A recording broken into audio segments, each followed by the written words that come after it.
Hello, everybody. Welcome into another episode of the Fantasy Pros Football Podcast. I am Ryan Warmly, joined as I am every Sunday night all season long by Matthew Friedman and Dr. Deepak Chona. Friedman, week 4, like every other week of the season, a crazy one in the NFL. How did your fantasy teams treat you this week? I'm just assuming that I'm 0-4 at this point in all of the leagues. Honestly, this is the first year where I've really cared much more about the sports betting than about fantasy. And sports betting went well today, so I'm taking that as a win. That's good. Glad at least one of the two could go well for you. Deepak, how about you? Nice. Yeah, I'm 3-0 this week, it looks like, so I'm feeling good. Good start for you guys. My teams did not fare so well this week, so we'll go ahead and ignore that. For those watching this show live on YouTube, thank you. We'll be here every Sunday night around 7:45 Eastern all season long. If you're watching us here on youtube.com/fantasypros, please give us a like and be sure to subscribe to help us out. If you enjoy our content, click the bell to get notified of all of our latest podcasts, short videos, and live streams. And for the folks listening on the podcast, don't forget that we are live each and every Sunday night, so you can watch us along with every other Fantasy Pros podcast over on our YouTube channel. Again, that's youtube.com/fantasypros. Guys, we will start as we do every week with our injury roundup. And the player who was number one off the board in most drafts this season was Jonathan Taylor. He left the game with, sounds like might be a high ankle sprain. That was an early fear from the Colts, at least according to their reporters. Deepak, what did you see? Yeah, you're right. It sounds like a concern for a high ankle sprain. They'll get an MRI tomorrow. We'll kind of know more from there. The average for these is 2 to 4 weeks for position players. With Taylor, it didn't really sound severe, so you would be thinking more towards that 2-week side. But at this point, we really have to wait for MRI to know a little more. Yeah, obviously we do need to wait for that sort of confirmation. But Friedman, are you thinking that even if he does somehow go this week, that you're not going to want to start him? He plays on Thursday Night Football, so a very short turnaround. Yeah, the short turnaround is tough, and the inefficiency has also been just absolutely brutal, which we might talk about later, but it has been so bad. This is not what was envisioned by Jonathan Taylor investors when they drafted him number 1 overall. Certainly not. Deepak, actually, just before we move on, what sort of confidence level do you have that he won't play on Thursday? Yeah, that's the way I would lean. With a short week, any concern for a high ankle sprain, even a mild one, it's really hard to get back without missing any time, but let alone like 5 days. Another running back who left with injury, carted to the locker room, Javonte Williams. It was a knee injury. I haven't seen an update since the game just ended a few minutes ago, but obviously a scary looking sight for anybody who has Javonte on their team. Deepak? Yeah, I totally agree. The video makes it look like a sprain of one of the ligaments on the outside of the knee, either the PCL or the LCL. And with that, you can sometimes have a meniscus or a bone bruise that slows things down as well. The fact that he wouldn't put weight on it and that he was downgraded to out pretty quickly, that together for me as a Javonte owner, I'm preparing to have an absence here. And if I had to guess based on the info, I'd guess multi-week at this point. Yeah, Friedman, I was going to say the same thing that Deepak just did, which is the quickness with which he was ruled out is just never a good sign. Yeah, I mean, this is obviously not what we want to see for Javonte Williams. But, hopefully people have Melvin Gordon if you invested in Javonte Williams, because, I mean, it looks like he could be, if not top 12, certainly high-end RB2 if Javonte Williams misses time, which, as Deepak said, it looks like that's very possible. Yeah, this was always a backfield where if one of these guys is out, you are extremely confident in the other one. Treylon Burks also carted off the field with, I think it was a foot injury. Deepak, is this pretty serious? Yeah, so the mechanism, a defender kind of fell on his ankle, suggests either ankle or a midfoot sprain, and those would be the two most common reasons that he would be in a boot and on crutches right after the game as well. Now, just the fact that he's on crutches indicates to a level of severity in terms of pain, weight bearing, and swelling, that it would be kind of already beating the odds for him to play week 5. So we don't know a whole lot about his injury yet, but that don't really expect to see him coming out week 5. Another receiver, Isaiah McKenzie, was sort of crunched by a couple of Ravens defenders. He has a concussion. They originally said head injury, then they said concussion on the broadcast later on. What sort of time frame are we looking at here, Deepak? Yeah, concussions average 6 to 10 days. The more recent data on that is kind of skewed towards the shorter end. So odds slightly favor him playing week 5, but there's a chance this goes into one more. Friedman, if McKenzie does miss a week, are you a little more excited about Gabe Davis, who has been on the field a lot, but just not getting the targets. Maybe. I mean, I would honestly think a little bit more about Jamison Crowder. I mean, like Gabe Davis, everyone knows Gabe Davis, but he is dealing with lingering issues. But Jamison Crowder, he's the clear backup there in the slot role, and he's not dealing with any injuries. And Josh Allen seems totally fine spreading the ball around. So if McKenzie misses time, Jamison Crowder is someone who would be widely available on waivers and could actually be pretty productive for you in a pinch. Another receiver who left the field, Jahan Dotson, with a hamstring injury. He caught another touchdown today. He's done a lot of that so far early in his rookie year, but was not able to finish the game with that hamstring issue, Deepak. Yeah, so it's a little unclear why he wasn't able to finish the game. Was it the injury or was it the fact they were already down 2 possessions late?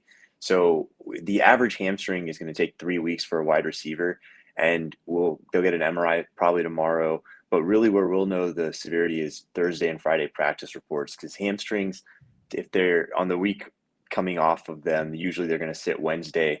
And then if they're mild, limited practice Thursday, Friday gives us a game time decision for the weekend. So that's kind of the optimistic route we're hoping for here. Friedman, similar question again. If Jahan Dotson's not playing, are you extra excited about a Curtis Samuel? Yeah, Curtis Samuel and Terry McLaurin. But at the same time, it's hard to be too excited about anyone in the Washington offense. But, I mean, yes, those guys would get upgrades in the rankings. And then lastly, Deepak, I know you want to sort of touch on an update for Dalvin Cook.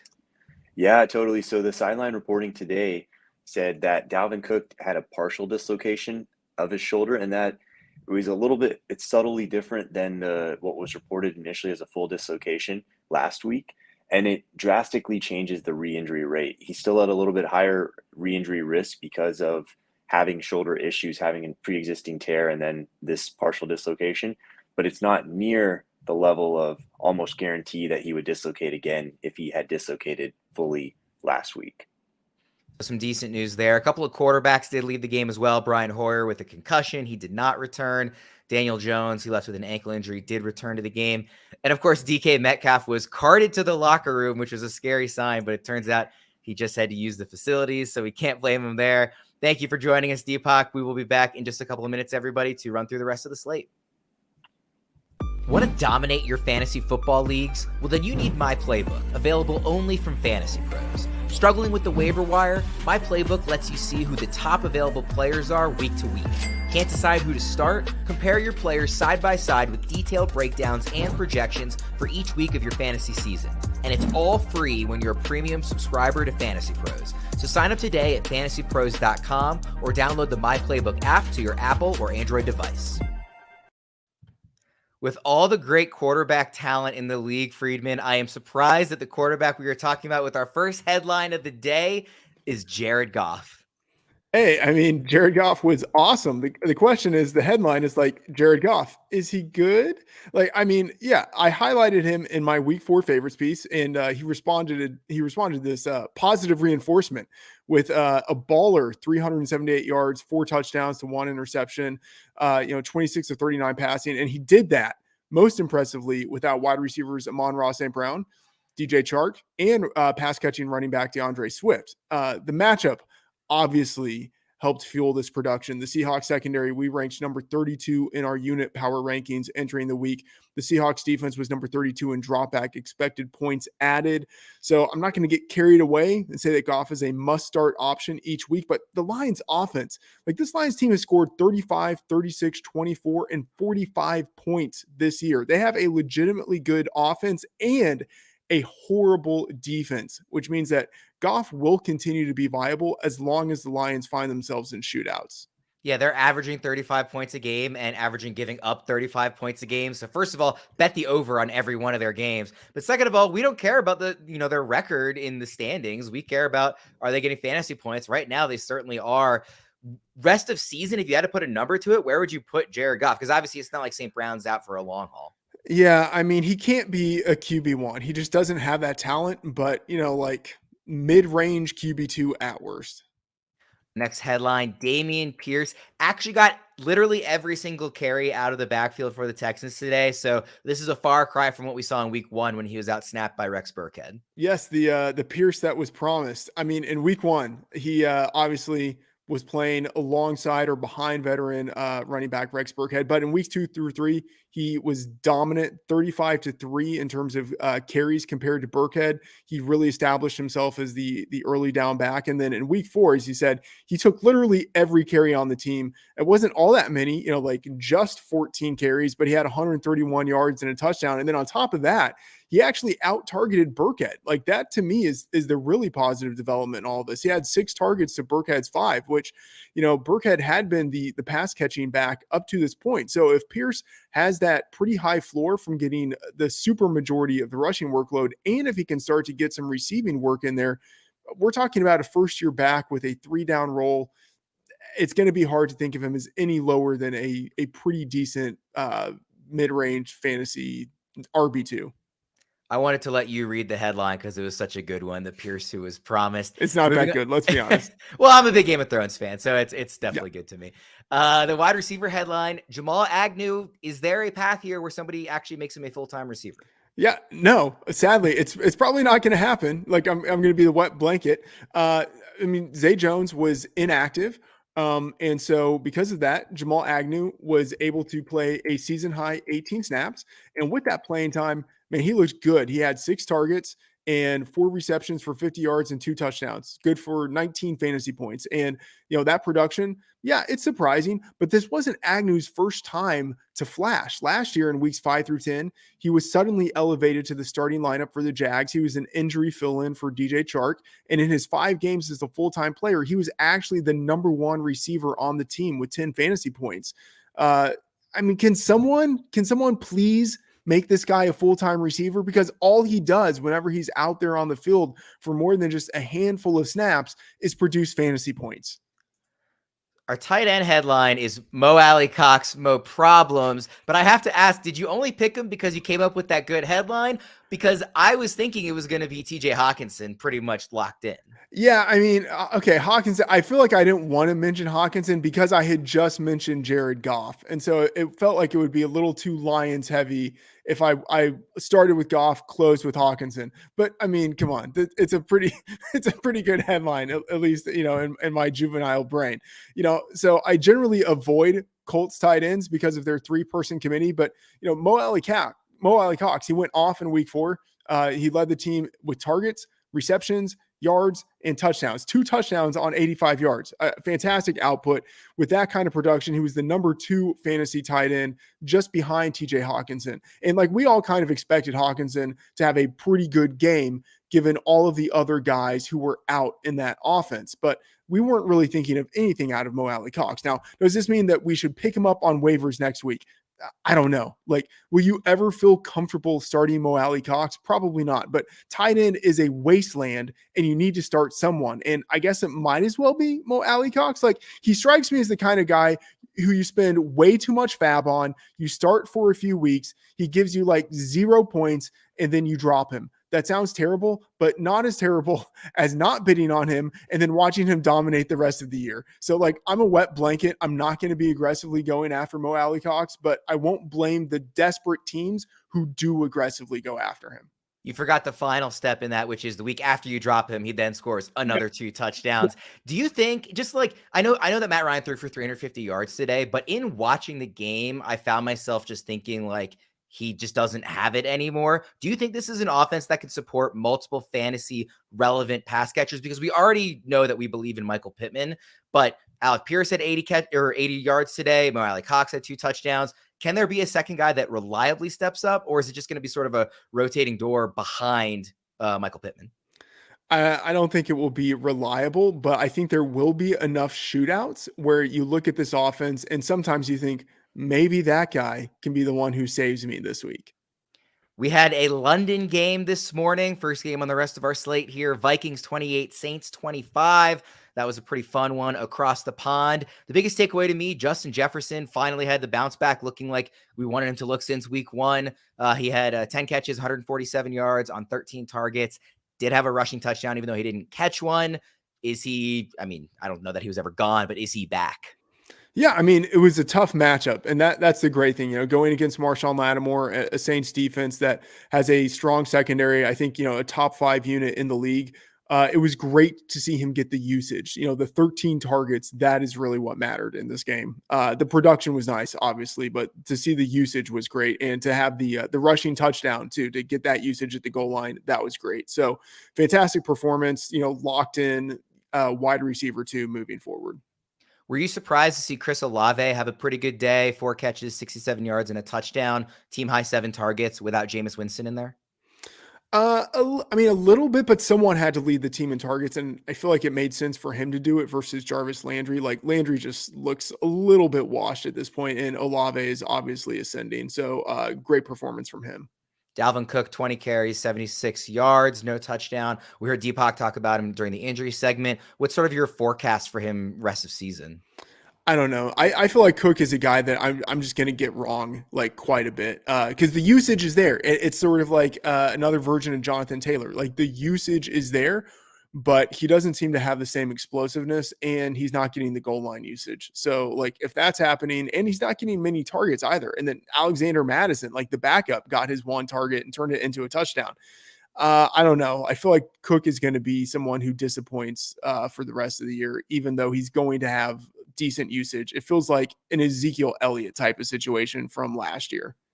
Just a note for everyone, with Kamara out and then Ingram having some injury issues, Latavius Murray, 11 rushes, 57 yards, and a touchdown. Moving on to the regular early afternoon slate, game number 2, Falcons 23, Browns 20. My takeaway here again, another star being a star, Nick Chubb, 19 carries, 118 yards, and a touchdown. And Freeman, I just want to ask you, obviously, we're starting him. It's not like there's anything actionable you can do about Chubb, but what is he RB blank rest of season? Yeah, I mean, I would say no lower than RB6 in rest of season rankings, and even that feels kind of low. Like, I honestly like RB5, RB4. Like, he's got such a high floor, and we have all of these other running backs who are disappointing. McCaffrey, we just talked about Dalvin Cook. Jonathan Taylor's disappointing. Austin Ekeler, I think, is pretty vulnerable. We'll talk about him later. So, Chubb, like, the workload that he's going to get. And yeah, he didn't have the 200 yards that I predicted he'd have in the week 4 bold calls piece, but obviously he still looks great with the production that he had, 118 yards and the touchdown rushing. I mean, yeah, I think if you can trade for him from someone who is maybe, just a little desperate or holds against him the fact that he doesn't get a lot of receiving work, then you do whatever you can to get him. Before we touch on the disappointing Falcons, I want to just quickly ask on Tyler Allgeier, 11 touches, 104 combined yards.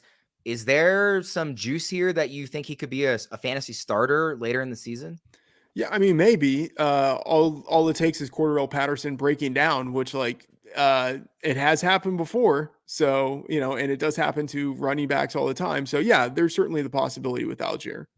Drake London, 2 catches, 17 yards. He got 7 targets. They only threw the ball 19 times, so that was a huge percentage, but still not a huge number. And then Kyle Pitts, 1 catch on 4 targets, 25 yards.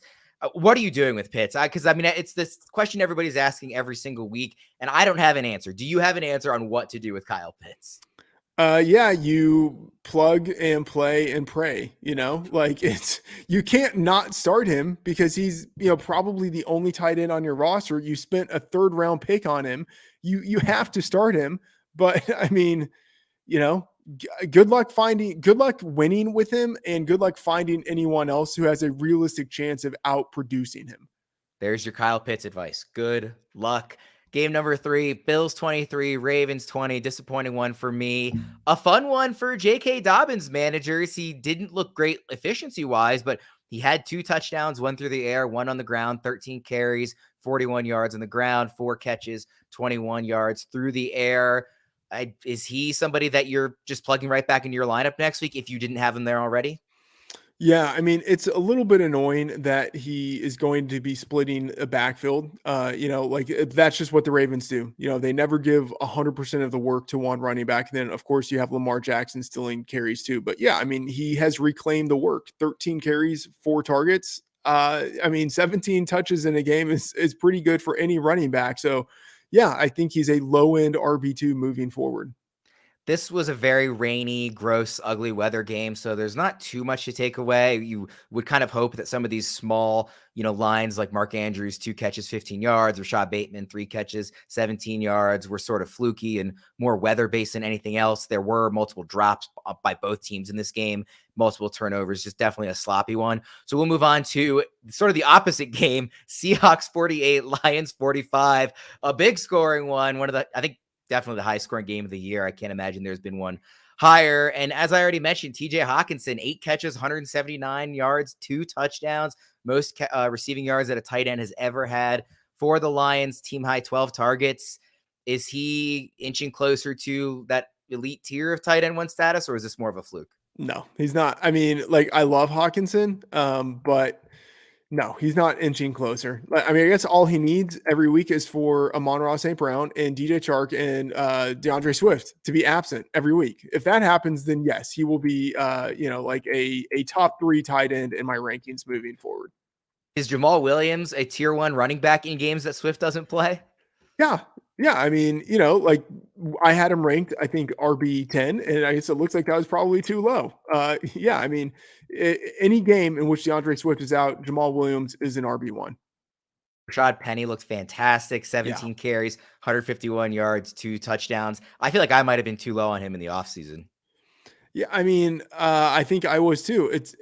For a few reasons. One, you have Ken Walker there. They split the backfield, and then no one expected the Seahawks offense to be as good as it has been. And it's even in the games where they haven't been scoring points, the offense has been more efficient than they've probably gotten credit for it. And Geno Smith has looked really good. Yeah, Geno Smith, 23 of 30, 320 yards, 2 touchdowns, also rushed for 1. And DK Metcalf, 7 catches, 149 yards, no touchdowns, and 1 kind of funny trip to the locker room. Before we move on with the show, I just want to let everyone know that if you're not currently a premium subscriber, we have an amazing deal going on that gets you 6 free months of access to all of our premium features and content. That includes full access to all of our My Playbook tools like the Waiver Assistant, Trade Analyzer, Start Sit Assistant, Autopilot, along with all of our DFS tools and all of our Discord channels. I cannot recommend this enough. Again, check out this great deal for 6 free months. Obviously, that takes you through the entire rest of the season of full access to our tools and Discord over at fantasypros.com/offers. Next game, Cowboys 25, Commanders 10. CeeDee Lamb continues to actually, rack up some points even with Dak Prescott not playing.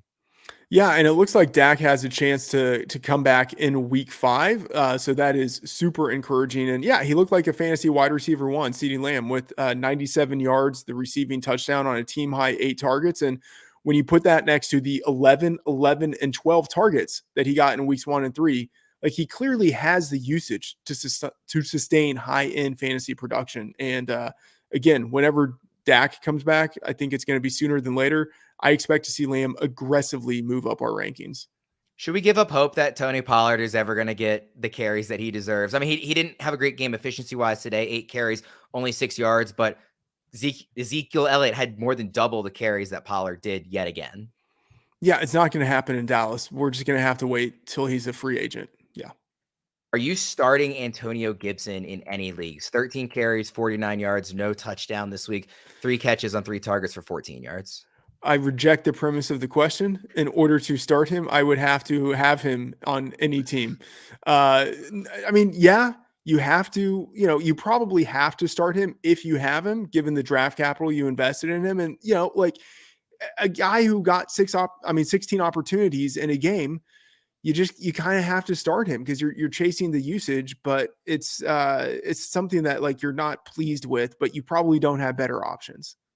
It's midnight has struck on Carson Wentz, 25 of 42, 170 yards, 1 touchdown, 2 interceptions. Predictably looked bad against a pretty good Cowboys defense.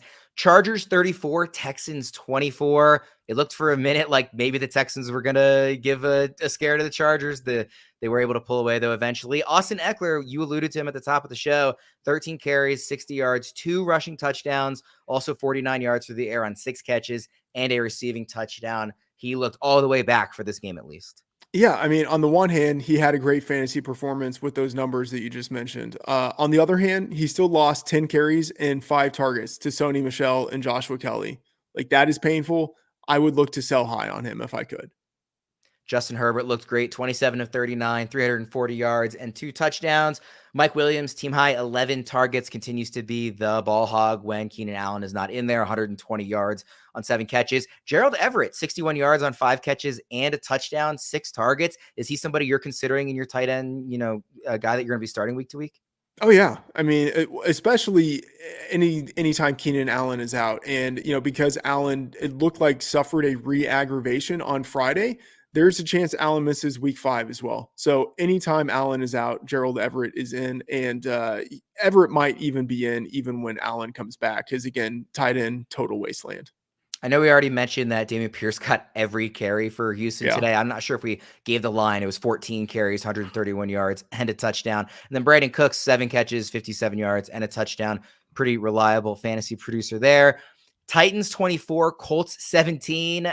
You also alluded to Jonathan Taylor, 20 attempts, 42 yards, no touchdown. He obviously has the ankle injury, but he did not look good even before the injury. This is so painful because we talk about Jonathan Taylor on the Friday matchup show. I'm always the one who ends up talking about Jonathan Taylor. And I'm like, okay, well, he's getting the carries. He's a good player. You kind of got to start him. And you do have to start him. But 43 yards on 20 carries and 3 targets, that is pitiful. That is like LeGarrette Blount-esque in the worst of ways. And now he's dealing with the injury. And so the usage is good. The inefficiency absolutely is not. And eventually inefficiency will lead to diminished usage. They will find a way to get another back involved, maybe Nyheim Hines, if Jonathan Taylor is just not producing with the opportunities they give him. So this is bad. 4 weeks might be too early to call him a bust, but I think we can officially say on our Friday preview show, you are no longer allowed to refer to Jonathan Taylor as low-hanging fruit. He has lost that title. Is there a running back in Indianapolis that you would feel confident starting on Thursday if Taylor doesn't play?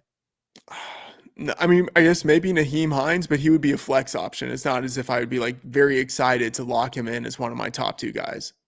Derrick Henry, 22 rushes, 114 yards, and a touchdown. Also 5 targets, 33 yards through the air. Michael Pittman, we touched on him a little, only 3 catches, 31 yards on 6 targets. Not a good game for him. No Titans receiver topped 38 yards in the game. It was not a good performance for that passing attack. I think Tannehill, I didn't write it down, ended up with something like 150 passing yards, a very Justin Fields-esque number. And speaking of Justin Fields, our next game is Giants 20, Bears 12. The takeaway is not Justin Fields. It is Saquon Barkley, 31 rushing attempts, 146 yards, no touchdown, also a couple of catches. Yeah, as long as Saquon doesn't suffer an injury, he feels very much a lock for comeback player of the year. And he's looked every bit worthy of the award. As you mentioned, 31 carries. That is unreal. And, the 146 yards rushing, 16 yards receiving on 2 targets. He is the Giants offense. I would rather have him rest of the season than Jonathan Taylor. Would you agree with that? Yes. Yeah. I just want to make sure because you keep picking Jonathan Taylor. It took us only a month to get there. Yeah.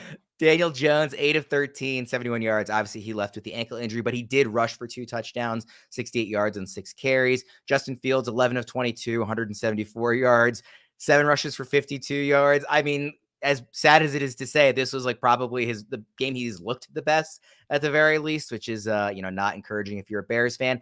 But are you encouraged about Darnell Mooney? 4 catches, 94 yards, his best game of the year? No, I'm not encouraged by it. If anything, I'm just increasingly more discouraged by it because we just have another confirmation of this not being a pass-heavy offense.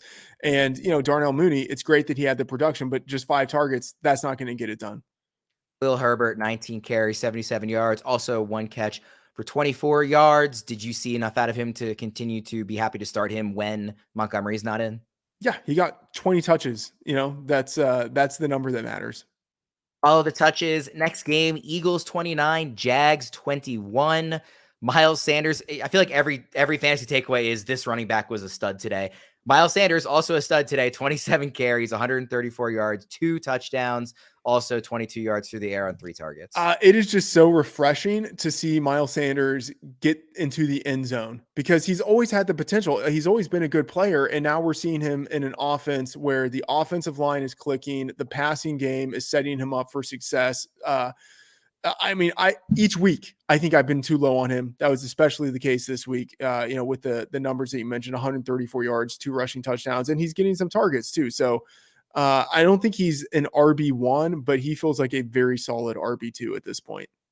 Jalen Hurts sort of showing off the floor that a running quarterback has. Only 16 of 25, 204 yards, no touchdown, an interception. But he had 16 carries, 38 yards, and a touchdown on the ground. Helped save his fantasy day. A.J. Brown, 5 for 95, no touchdown. Devontae Smith, 3 for 17. Not a good follow-up game by him. Did you see anything in the passing game for the Eagles that worries you long-term or just sort of an off day? I think just a little bit of an off day. And, that Jags defense is, I think, significantly better than it gets credit for in the market. And so I think it's a good team, a well-rounded team. And, they just kind of went about it through the ground against a defense that is, kind of overperforming at this point. Tough game for the Jags offense, especially, well, I guess I was going to say especially the passing game, but really it was both sides of the ball. Travis Etienne, 8 for 32. James Robinson, 8 for 29. Neither of them was any good. Etienne did outsnap Robinson for the first time this season.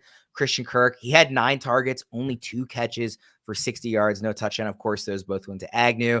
Trevor Lawrence, not very good as well. Is this just the Eagles are a really good defense?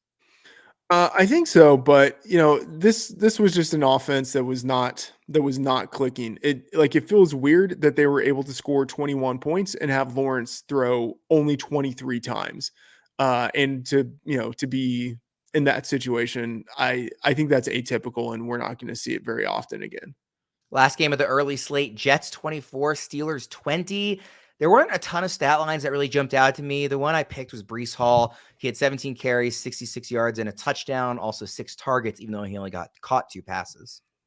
Yeah, I mean, he outplayed Michael Carter and, out opportunityed Michael Carter. He had the 17 carries and, as you mentioned, the 6 targets. Carter had 9 carries and 3 targets. Breece Hall is really starting to take over that backfield. And if that happens, even in an offense that I don't think is going to be that good, he looks like a fantasy RB2. We're not in a position where we want to be starting Kenny Pickett in fantasy, but how, from what you saw of him today, would you evaluate the skill position players in Pittsburgh if Pickett and Mike Tomlin wouldn't commit to Pickett being the guy rest of season? But if Pickett is that guy, how do you feel about Deontay Johnson, Chase Claypool, Najee Harris, all of them? It's not going to be a smooth transition, but hey, at least Pickett completed all of his passes. I mean, yeah, 3 of them were interceptions, but every one of his passes was caught. He's got a very catchable ball. So I don't know. I mean, I think it will probably be about the same as it was with Trubisky in the early games. And then eventually you hope that he builds on that and the offense takes a step forward. We'll just mention 8 targets for George Pickens. He had 6 catches, 102 yards. He looked very good. Late afternoon slate, Cardinals 26, Panthers 16. Kyler Murray kind of single-handedly keeping the offense afloat. Yeah, I mean, absolutely. He's not what I hoped he would be, but he had 207 yards passing, the 2 touchdowns, and then the rushing production on the ground, 12 carries, converted it into only 26 rushing yards. Like, what's up with that? Like, he should be a more dynamic runner, but he did have the rushing touchdown. So, he's not the high end producer I hoped he would be, but he's still a top 6 fantasy quarterback every week in the rankings. Hollywood Brown continues to get a ton of looks with DeAndre Hopkins out. Christian McCaffrey had 81 yards through the air, 9 catches, 9 targets, and a touchdown. Even though he didn't do much on the ground, he was still obviously helpful for your team. And then was this a sign of some small semblance of life for DJ Moore? This was sad. 11 targets. That's good. A team high 11 targets for only 50 yards receiving. It's like this was the game. This was the breakout. It's all downhill. I don't know what to say about DJ Moore. What would it take for you? What would it take for you to start him going forward? Self-loathing. I mean, I can't imagine. Like, the situation with Allen Robinson last year, that's what this feels like with DJ Moore this year. Except, Allen Robinson, you could add a whole bunch of other things to it. This is just like, a horrible situation that is dragging DJ Moore down. Very, very sad. Raiders 32, Broncos 23. Russell Wilson kind of looked like, as you put it, not his old self, but his former self. Yeah, exactly. I thought he actually looks pretty decent. 17 of 25 passing, 237 yards, the 2 touchdowns, and he actually had some rushing production, which we haven't seen out of Russell Wilson for this season. And really even the past couple of seasons, he had the 29 yards on the ground with the rushing touchdown. Like, he was not the reason the Broncos lost this game. I was actually pretty impressed with him. On the Raiders side of things, Devontae Adams back over 100 receiving yards after a couple of down weeks. And then Josh Jacobs, another guy that I think I was just flat out too low on this offseason. He didn't just have a great stat line, 28 carries, 144 yards and 2 touchdowns, plus 6 targets, 31 yards through the air. He legitimately looked great, like with the eye test. Yeah, and it's back-to-back weeks in which he's actually been used as a receiver as well. And he's had that skill set. He always had that skill set coming from Alabama. And so it's nice to see him used in that way. It's hard to know if that's sustainable. Josh McDaniels historically hasn't preferred using just one back, but if Josh Jacobs gets this kind of usage, then we really need to move him up the rankings each week. Final game, it actually ended while we were recording, so I'm just pulling up the box score now. 27-24 overtime win for the Green Bay Packers over the Patriots. Romeo Doubs, he did drop what would have been a really long touchdown pass, and some people on Twitter were saying, it should have counted as a catch. I actually thought it was a pretty clear drop. But regardless, he continues to be, in some scenarios, the apple to Aaron Rodgers' eye. Yeah, I mean, for the second week in a row, he was still, even with that drop, a fantasy asset. He had 47 yards receiving the touchdown. He still had a touchdown receiving on a team high 8 targets. Like, he's not like the number one receiver at this point, but over the past 2 weeks, even with Allen Lazard there, he really has kind of been, like a co-number one right there with Lazard. And he will continue to move up my rankings. Aaron Jones and A.J. Dillon continue to split work and both be regular contributors. 110 yards for Jones, 73 yards for Dillon. And then on the Patriots side of things, obviously we mentioned Brian Hoyer was knocked out. It was Zappy hour for most of this game for New England. Do you think there's, I mean, there probably are, but what are the long-term ramifications fantasy-wise if Zappy is in the starting lineup? The long-term ramifications are that people in dynasty leagues will hold on to him much longer than they should. How about their running game? Do you think that if there's basically no passing game to like no semblance of a threat of the passing game, do you think that the running backs can continue to contribute? Yeah, because the running game is pretty good, and that is what the Patriots have really built their offense around for the past few years. And they've got 2 really good running backs. They had 33 carries in this game versus 21 pass attempts, 25 dropbacks in the game for the quarterback. So they are a run-heavy team, and as long as the defense plays well enough to keep games tight, they will really lean into the run. And honestly, I'm just assuming that Zappy isn't going to be very good going forward, but I should give him credit. He actually didn't look bad today. 10 and 15, 99 yards, and a touchdown through the air, 107.4 passer rating. So he didn't look shell-shocked or anything coming into the game at Lambeau Field for his first look in the NFL. He is Matthew Friedman. I am Ryan Wormley. Thank you, everybody, for joining again. Please remember to join us every Sunday night live as we recap the action every single week. We will be back next Sunday.